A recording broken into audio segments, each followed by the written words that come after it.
Matric পৰীক্ষাত সকলোৱে fail কৰিলে।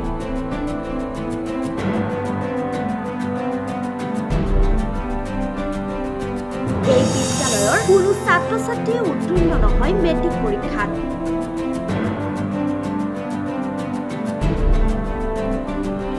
প্ৰত্যেক বছৰে দেখা যায় একে দৃশ্য।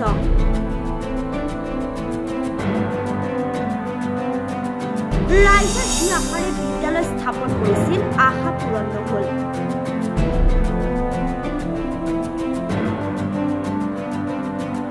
মেট্ৰিক ফেইল কৰাৰ মূল কাৰণ কি?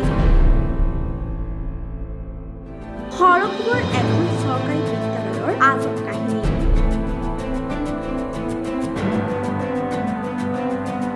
ভাল ছাত্ৰ-ছাত্ৰী নোহোৱাৰ বাবে এজনো শিক্ষাৰ্থী উত্তীৰ্ণ হ'ব নোৱাৰে মেট্ৰিক পৰীক্ষাত।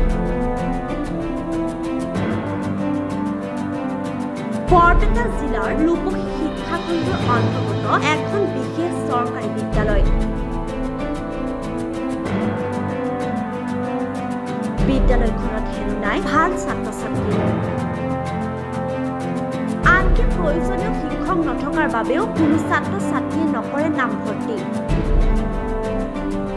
ফলত প্ৰতি বছৰে হাইস্কুল শিক্ষান্ত পৰীক্ষাত উত্তীৰ্ণ হ'ব নোৱাৰে ছাত্ৰ-ছাত্ৰী। এই উক্তি দিছে বিদ্যালয়খনৰ প্ৰধান শিক্ষকগৰাকীয়ে। তেওঁলোকে সেইটোৱে আমাক কয়। গতিকে যোৱা বছৰ মেট্ৰিকত কিমান আপোনালোকে পাছ কৰিছে? মেট্ৰিকত 0%। কেইজনে দিছিল? এই 15 জনে দিছিল। পাছ কৰা নাই। কিহৰ কাৰণে ভাবে ছাৰ? কিহৰ কাৰণে মানে আমাৰ ভাল ষ্টুডেণ্টে নাই। ল'ৰা ছোৱালী তাৰমানে যিহেতু স্কুলত ছাবজেক্ট টিচাৰ নাই, গতিকে যিখিনি ল'ৰা ছোৱালী আহে গাৰ্জেণ্টৰো ঘৰুৱা বিশেষ এটা হেৰি নহয়, ভাল নহয়। আৰু এনে ধৰকচোন আমি হোম ভিজিটত গ'লেও তেওঁলোকক আমি লাগ নাপাওঁ। এই ভাল নহয় মানে ষ্টুডেণ্টখিনি ভাল নহয় মানে পঢ়াত গুৰুত্ব নাই আচলতে। আমিতো শিকাওঁৱে যিখিনি পাৰোঁ। আমি আৰু ইমান বছৰ শিক্ষকতা কৰি আজি 32 বছৰ মোৰ ৰিটায়াৰ হ'বাৰেই হ'ল। মোৰ খগেন্দ্ৰ চৌধুৰী। কিমান প্ৰধান শিক্ষক আইচি প্ৰধান শিক্ষক। এই মই আজি 1.5 বছৰ হ'ল। যোৱা বছৰ আমাৰ 4জন পাছ কৰিছিল। যোৱা বছৰো 14 জনে দিছিল। আপুনি ক'লে যেহেতু ভাল ষ্টুডেণ্ট নাই আপোনালোকৰ, সেইকাৰণে আপোনালোকে ভাল ৰিজাল্ট প্ৰদৰ্শন কৰিবলৈ ভাল ষ্টুডেণ্ট আৰু ভাল ষ্টুডেণ্ট নহয়, অকল টিচাৰো আমাৰ নাই। ছায়েন্স টিচাৰ নাইয়ে। মই টোটেল টিচাৰ আমাৰ এনে হেৰি হিচাপে আছে, আমাৰ 8জন আছে। কম্পিউটাৰ সৈতে ICT সৈতে 9জন। টোটেল ছাত্ৰ কিমান আছে? টোটেল ছাত্ৰ মোটামুটি বৰ্তমান 29।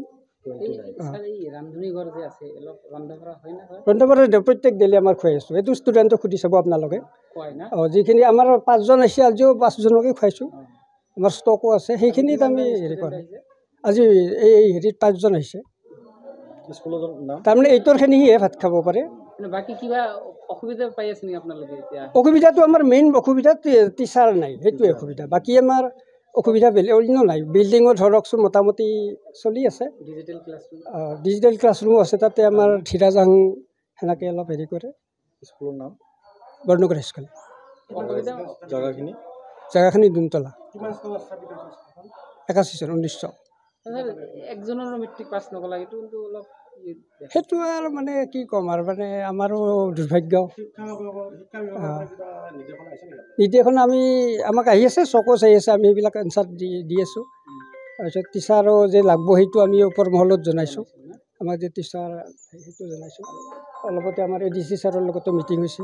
ঠিক আছে ছাৰ। 1981 চনত সৰগপুৰৰ বৈৰাপুৰ, নুনতোলা, ৰামপুৰ আৰু কলিতাপাৰা গাঁৱৰ শিক্ষানুৰাগী ব্যক্তিসকলৰ আপ্ৰাণ চেষ্টাত গঢ় লৈ উঠিছিল বৰনগৰ উচ্চ মাধ্যমিক বিদ্যালয়খন। পিছে ৰাইজে যি আশাৰে বিদ্যালয়খন স্থাপন কৰিছিল সেই আশা পূৰণ নহল। এতিয়া যেন আছে গৰু নাবাই হাল, থকাতকৈ নথকাই ভাল যেন কথা হৈছে গাঁওবাসীৰ বাবে। প্ৰতিমাহে চৰকাৰী দৰমহা লাভ কৰিও ছাত্ৰ-ছাত্ৰীক মানুহ কৰি গঢ়িব নোৱাৰা এইসকল শিক্ষকৰ ওপৰত বিভাগে কি ব্যৱস্থা গ্ৰহণ কৰিব, ৰাইজে তাক লৈ আশাৰে বাট চাই আছে।